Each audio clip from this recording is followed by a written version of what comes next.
Olá, eu sou Leni e nós estamos aqui para o último vídeo do curso de História da Língua Italiana. Nessa videoaula, a gente vai, então, falar sobre o estabelecimento do italiano padrão.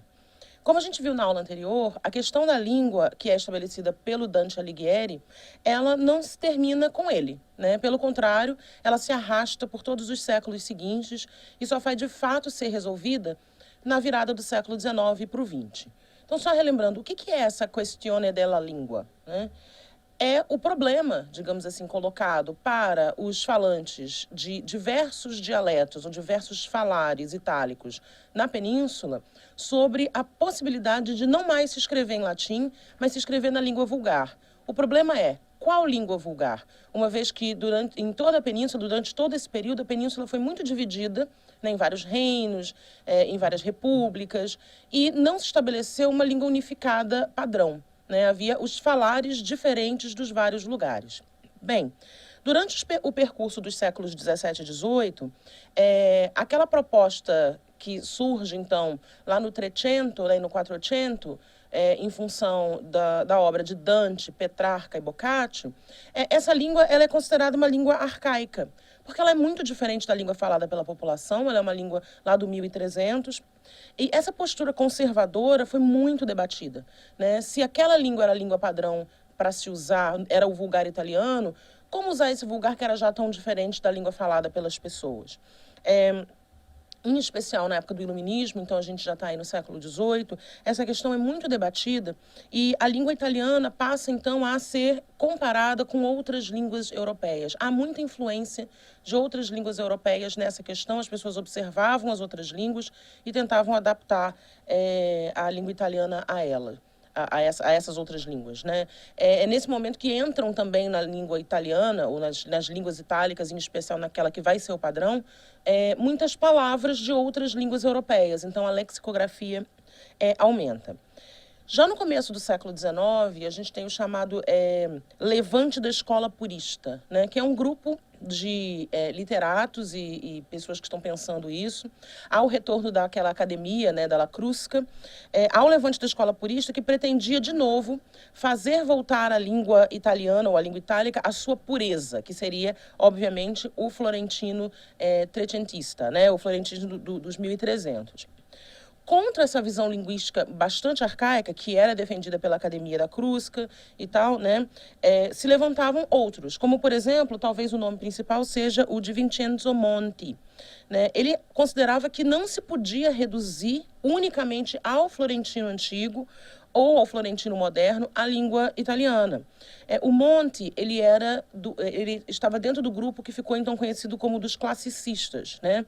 Que polemizou muito essa questão da língua com um outro grupo que ficou conhecido como o dos românticos. Então, a gente passa a ter a polêmica clássico-romântica na primeira metade do século XIX, né? Esse impacto, digamos assim, dessa discussão da língua, ela se dá ao mesmo tempo em que o processo está em discussão e está ocorrendo o processo de unificação da Itália, né? Então, assim, a unificação da Itália e essa discussão sobre essa questão da língua, elas caminham em paralelo nesse período e uma impacta a outra. Enquanto a Itália ia se unificando politicamente, né, necessariamente, simultaneamente, ia ocorrendo essa questão da unidade da língua. Porque se as pessoas estão se unindo em uma só nação, em uma só unidade política, né, se entendia que essa unidade política precisaria de uma língua comum. Como é que isso se daria, né? A gente vai ver, vocês vão ver essa questão da unificação da Itália, mais especificamente num vídeo que foi postado também para vocês verem essa semana, e num texto sobre a unificação da Itália. Então, a questão da unificação da Itália política, vocês vão ter contato com ela através desses outros materiais. Então, eu não vou me estender nela aqui. Vou aqui me concentrar só na questão linguística, né? Como é que, agora, essas questões políticas, sociais e econômicas vão, obviamente, como história externa, ter também um papel na questão da unificação da língua, né? Bem, então nesse momento da polêmica clássico-romântica, a gente tem, então, esses dois lados, esses dois grupos de pessoas que pensam diferente, os clássicos e os românticos. Os clássicos, bom, isso não quer dizer, primeiro, que todo mundo que está em cada um desses grupos pense igual, né? Nem todas as pessoas que são consideradas clássicos defendiam exatamente a mesma coisa. Mas a gente consegue agrupá-los, digamos assim, num mesmo, num mesmo lado da questão, porque eles têm visões semelhantes em pontos principais. Bom, então, os clássicos, o que eles queriam? Eles queriam basicamente reproduzir ou imitar os bons escritores do passado, os bons escritores do Trecento e do Cinquecento, né? Ou seja, eles entendiam que aqueles autores tinham conseguido uma língua bela, uma língua unificada, uma língua que poderia servir a todos. Então, eles defendiam que esta deveria ser a língua usada. Até porque, como nós vimos também na aula anterior, muitos autores já tinham passado a usar, havia inclusive um dicionário dessa língua, né? Então, era isso que eles consideravam o melhor. Contrariamente, havia outros que diziam que a gente não pode simplesmente imitar o passado, a gente quer uma língua e uma literatura vivas, a gente quer usar a língua de hoje, uma literatura de hoje, uma literatura popular, né, que expressem essas novas ideias dessa nova Itália que surge. Os clássicos, então, eles buscam uma língua com estofo literário, uma língua com tradição, uma língua que possa servir bem aos propósitos de uma alta literatura. Enquanto que os românticos, eles simpatizavam mais com a ideia de uma língua espontânea, uma língua natural, uma língua viva, uma língua falada. O problema deles era qual língua? Porque não havia essa língua unificada. Isso era um sonho, né? Havia uma quantidade enorme de línguas vivas, espontâneas e faladas nas diversas partes da península. Mas e a unificação, né? Era preciso, então, escolher essa língua e dar apoio e fazer com que essa língua se tornasse a língua de todos. Somente a língua toscana, ou a língua fiorentina, como nós vimos antes, né, graças justamente a essa tradição literária muito longa e também graças ao fato de que ela tinha sido organizada já, né? Como eu falei, ela tinha descrições, ela tinha dicionário. Ela foi a única que, no fim das contas, surgiu como opção que servisse a todos esses grupos. Mas como surge isso? Bom, o nome principal nesse momento, então, de definição da língua comum, assim como tivemos um nome principal no momento de formação da questão, que foi o Dante, aqui a gente tem um nome muito importante nesse momento de unificação, que é o Alessandro Manzoni. A grande inovação do Manzoni foi transformar o que era uma disputa literária em uma questão nacional, social, civil, né? Ele, claro, estava em uma situação privilegiada para falar disso. Por quê? Porque ele vive um ambiente iluminista, né? Além disso, ele tem amizades criadas em Paris, onde ele viveu parte da vida por questões familiares, e também com literatos italianos da época. Então, ele estava num momento e numa posição ideal justamente para discutir essas questões.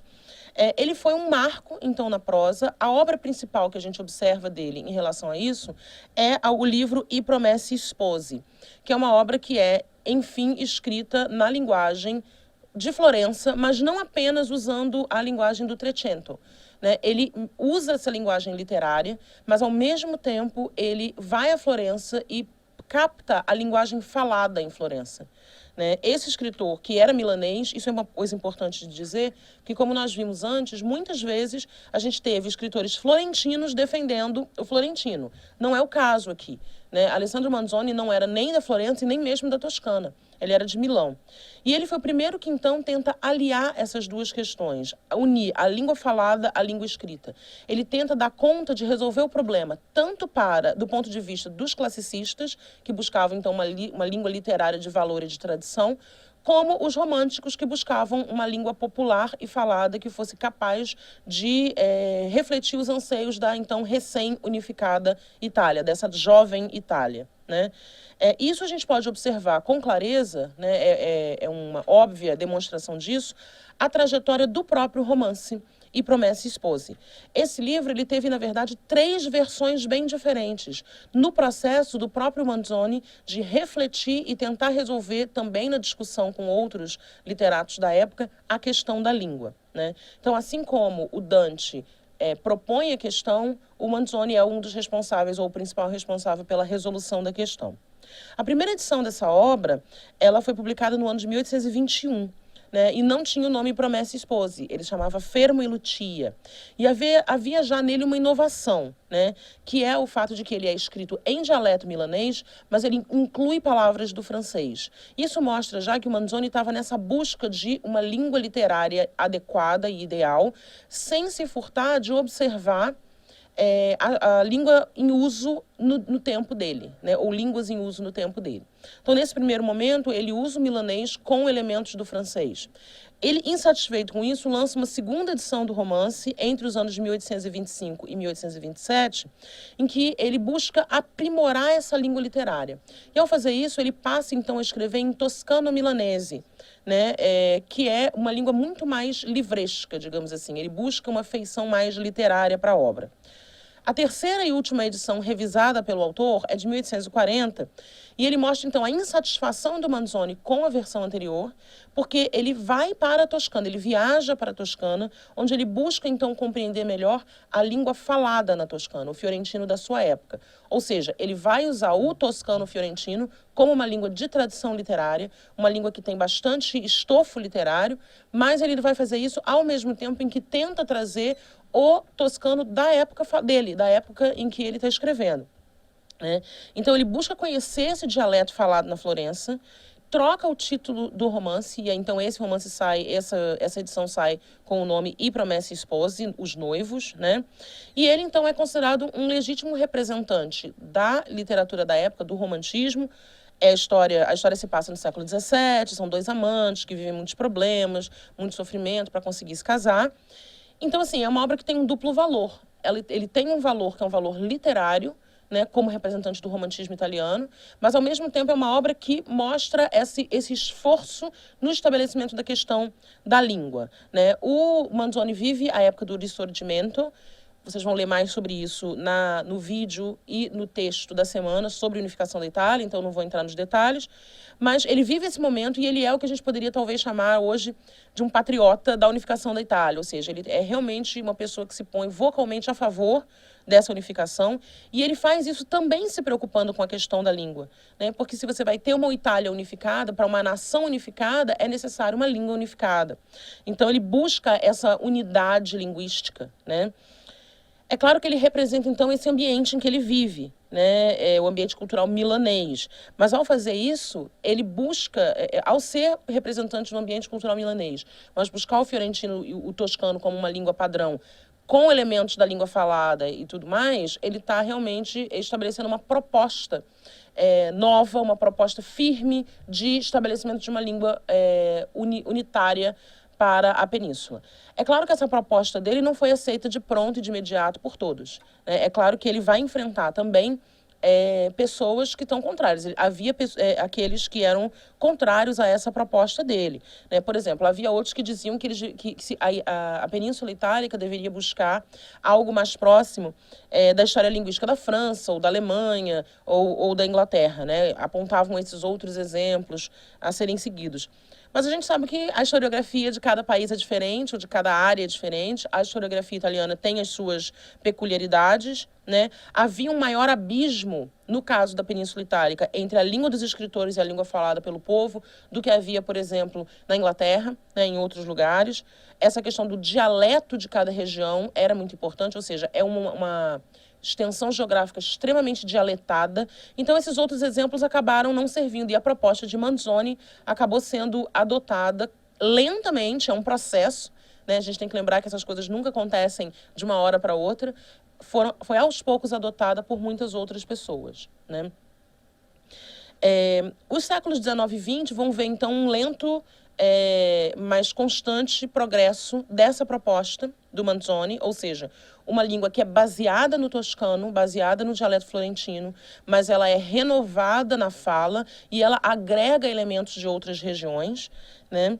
A gente vai ver essa proposta cada vez mais se espalhar nos séculos 19 e 20, ajudados também por questões externas à língua, claro, né? Então, primeiro você passa a ter o movimento de unificação, em que os estados vão se juntando para constituir um novo país, cada um com suas próprias características, com suas próprias tradições, com seu próprio desenvolvimento socioeconômico.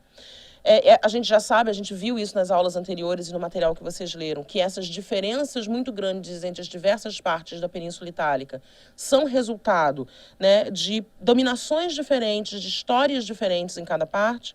Né? A história da Península Itálica é muito diversa nas seus diversos elementos compósitos nos séculos. Né? E aí o único ponto comum é realmente esse modelo literário dos escritores para a língua. O número de italianos que falavam essa língua, digamos assim, era pequeno, porque se concentrava na região de Roma e, obviamente, na Toscana. Né? Se calcula que no início do século XIX, o número de pessoas que falavam o que hoje é o italiano padrão seria por volta de 2,5% da população. Então, vocês vejam que é um número muito pequeno de pessoas que fala a língua, né, no início desse processo. Conforme a unificação italiana vai ocorrendo, né, questões sociais e econômicas vão se modificando, que vão auxiliar nesse processo de espalhamento, digamos assim, dessa língua padrão. Né? Por exemplo, uma questão importante é a diminuição do analfabetismo. Né? Você passa a ter ensino fundamental público e gratuito.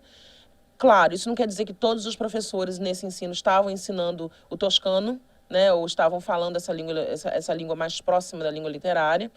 Havia professores que eram totalmente contra, havia professores que achavam puristas, né, que achavam que só devia ensinar a língua do Trecento. É um processo. Mas o fato é que cada vez mais pessoas, através da escolarização, vão conhecendo essa língua padrão. Né?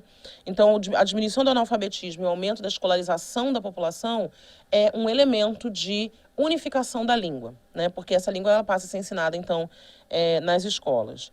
Ainda que, obviamente, não no mesmo nível, não na mesma progressão. Né? A instituição dessas escolas que vão também se espalhando, elas geralmente vão da cidade para o campo, né, é um outro fator importante, que marcou muito essa questão da corrente defendida pelo Manzoni e seus seguidores. Né? Porque aí você começa a ter polos nas cidades de fala toscana que vai se espalhando, ou de fala padrão. Né? Já depois da virada do século XX, um elemento que foi essencial nesse processo foi o rádio. Né? O rádio desempenhou um papel importantíssimo, assim como o jornal para a língua escrita. O rádio ele começa na Itália em 1924 e ele vai, então, espalhar pelas ondas do rádio, né, pelo ar, essa língua padrão. O que não quer dizer que não haja rádios que falam as línguas locais ou dialetos, mas se espalha a possibilidade das pessoas ouvirem o italiano padrão, né, para além das escolas e das comunidades que falam essa língua. Então, uma pessoa que vive numa comunidade que fala um outro dialeto, numa cidade afastada, no campo, ela tinha muito pouco contato com o dialeto padrão. Ela passa a ter mais contato a partir do rádio. Né? Então, ele realmente foi um veículo de massa que contribuiu com a unificação, com a uniformização da língua. Né? Da mesma forma, os jornais fazem isso. Os jornais italianos também, na virada do século XIX para o XX, começam a observar muitos jornais estrangeiros, e eles são muito impactados pelos jornais estrangeiros. E aí eles passam a utilizar uma nova linguagem jornalística, como acontece, né, também em outras partes do mundo. Essa questão da criação de uma linguagem própria do jornal é um processo que se dá em toda a Europa, mas esse processo na Itália ele se dá ao mesmo tempo em que se adota, então, uma língua mais padronizada. Né? É uma língua mais padronizada, mas que é diferente da língua tradicional literária. Então, isso também é interessante, porque a língua do jornal, mais moderna, mais imediata, né, ela se baseia na língua padrão, mas ela não é a língua de Dante. Né? Ela é uma língua mais para os dias, para o contemporâneo. Então, o jornal também faz isso, e da mesma forma que o rádio passa a atingir um público muito maior, que então passa a ter contato com a língua padrão. Né?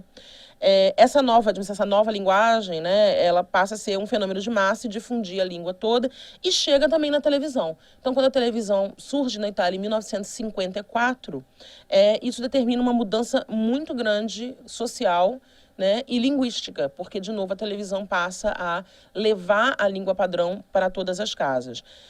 A televisão foi fundamental no conhecimento da língua italiana padrão. Né? E também, é claro, o cinema italiano, né, que também se desenvolve bastante na segunda metade do século XX e, de novo, leva o italiano padrão para os próprios habitantes da Península Itálica e para o exterior. Bom, A gente tem, então, aqui, chegamos aos dias atuais, em que a gente tem o italiano padrão bem estabelecido, bem organizado, dicionarizado, gramaticalizado e convivendo em muitas localidades em paralelo com os dialetos locais.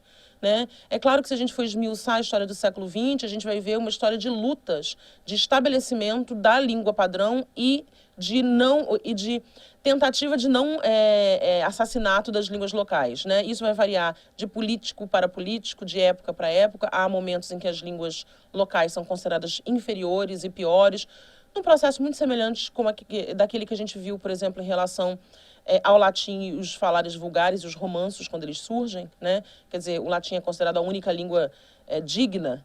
Isso vai acontecer também depois. Hoje a gente, claro, vive já um momento em que a gente entende que cada idioma, cada dialeto tem a sua especificidade e é rico e deve ser mantido. Então a gente chega, então, nesse momento em que o italiano padrão convive com os dialetos itálicos, não deixa de ser parte necessária da unificação da Itália e levado, obviamente, para outras partes do mundo, né? Em amplos traços, nós vimos durante esse curso essa história da língua italiana, que a gente viu uma história milenar, e que Dante chamou de vulgar, e que Dante propagou, né, e foi um dos principais motores, e é assim que ele se refere a essa língua na obra dele chamada Convívio, né? Ou seja, o que ele diz aí é que a língua vulgar a língua vulgar itálica, o toscano que ele escreve, é uma luz nova, um sol novo, que iluminará os que ficariam nas trevas da ignorância, pelo fato de que eles não sabiam latim. Então, a língua vulgar vem para trazer o conhecimento e trazer a possibilidade de conhecimento para aqueles que não teriam de outra forma. Atualmente, o italiano é língua oficial da Itália e de San Marino. Ela é uma das línguas oficiais da Suíça e é a segunda língua oficial de vários outros lugares, como o Vaticano, algumas regiões da Eslovênia, é língua minoritária na Croácia, é bastante falada na Córcega, é falada na Albânia, né, em vários lugares. Nesse mapinha aí a gente tem em azul escuro, obviamente, o local onde é a língua oficial primeira, em azul claro, o lugar onde é língua secundária, e as bolinhas verdes são lugares onde há grande concentração de população de fala itálica, ou de fala italiana. A gente sabe que a imigração italiana, que é todo um outro capítulo nessa história, né, principalmente no século XIX e início do XX, leva a língua italiana para todas as partes do mundo e cria, então, esses intensos traços de tradição em que vários povos se veem como descendentes ou oriundos da Península Itálica, né? Se torna também para esses povos uma língua de tradição e uma língua identitária. Essa é a nossa última videoaula do curso de História da Língua Italiana. Eu espero que ele tenha sido útil e tenha sido interessante para vocês e agradeço muito pela atenção.